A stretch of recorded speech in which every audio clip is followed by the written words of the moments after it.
छत्रपति संभाजीनगर के इस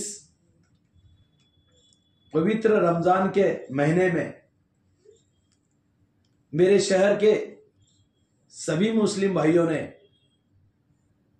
पूरा 1 महीना रोजा रखने का काम किया था। और उस रोजे में छोटे बच्चों से लेके बड़े बुजुर्ग भी थे, लेकिन जो भावनाओं से रोजा रखा था उस भावनाओं को का आदर मैं करता हूं और भगवान से प्रार्थना करता हूं जिन्होंने रोजे रखे थे उनकी सेहत को अच्छी रखे, उनको ताकत मिले।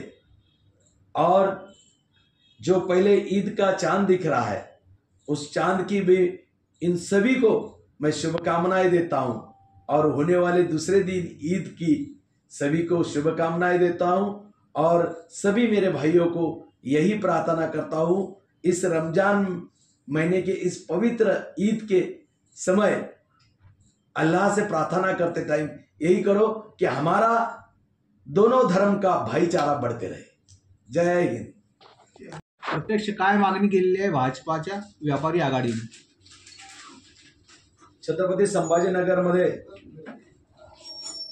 या पवित्र रमजान ईदच्या निमित्ताने ज्या बाजारपेठा सजल्या आहेत त्या बाजारपेठेच्या बाबत भारतीय जनता पार्टीचे आघाडीचे शहराचे अध्यक्ष हितेश कांकरिया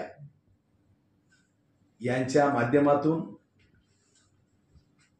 माझ्याबरोबर जाऊन माझ्या नेतृत्वात व्यापाऱ्यांचे निवेदन दिले। खरं तर या निवेदनामध्ये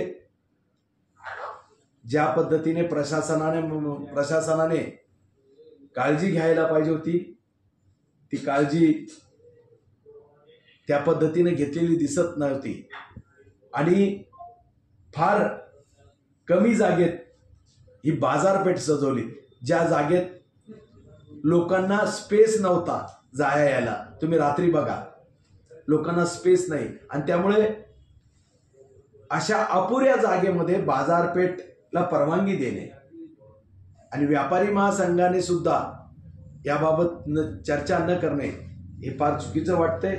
कारण अपुरी जागा असल्यामुळं तेथील गोंधळ हा सातत्याने उडालेला दिसत होता। एकमेकात भांडणं, अपुऱ्या जागेमुळं व्यावसायिकामध्ये भांडणं होते, ग्राहकामध्ये भांडणं दिसत होते आणि त्यामुळे कुठल्या तरी अशा या पवित्र सणामध्ये आपला आनंदोत्सव साजरा करण्याच्या भूमिकेत असणारा मुस्लिम समाज कोणीतरी अघटित घडवण्याच्या भूमिकेतून जर अशांतता माजवण्याचा प्रयत्न केला तर त्याला कोण जबाबदार राहणार आहे हे प्रशासनाला विचारायला आणि प्रशासनाला याबाबत निवेदन द्यायला की खऱ्या अर्थाने महानगरपालिकेने याची व्यवस्था नीट राखली पाहिजे, पोलीस प्रशासनाने सतर्कता ठेवली पाहिजे।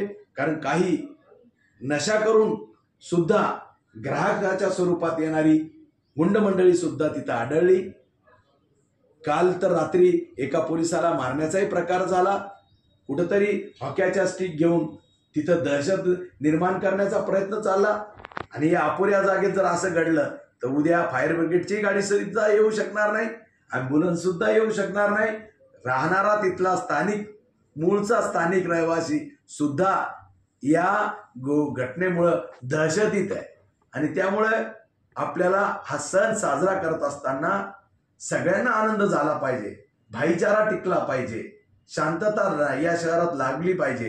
ही शांतता जर बिघडवण्याचं काम कोणी केलं तर याचं खापर सरकारवर फुटू नये म्हणून पोलीस प्रशासनाला सतर्कता देण्यासाठी गेलो होतो आणि पोलीस प्रशासनाने ते मान्य केलं। आम्ही तशी घटना घडू देणार नाही आणि खऱ्या अर्थाने येणाऱ्या काळातला बाजार हा मागच्या काळात जसा हमखासलाच बाजार भरवला होता तसा मोकळ्या जागेत मुस्लिम बहुमूल्य जो एरिया आहे त्या एरियामध्ये मुस्लिम समाजाच्या बंधूंना त्या व्यापार जवळ पडावा आपल्याला खरेदी करताना त्या दृष्टिकोनातून आणि जास्त स्पेस जिथं काही घटना घडली तर ती लवकर आटोक्यात आणता येईल अशा भूमिकेतून हा व्यापार थटला पाहिजे होता. त्याकरता ही भूमिका घेऊन आता 2च दिवस राहिले, या 2 दिवसात काही अघटित घडू नये या भूमिकेनं आम्ही पोलीस प्रशासनाकडे गेलो होतो. कधी असं मला कळलं, कधी व्यापारी दुकानदार आहे तेच जे हातगाड्यावाल्याकडून काही वसुली करत होते, 500-200 रुपये रोजाने त्याच्याकडून पैसे घेऊन ते हातगाड लावत होते.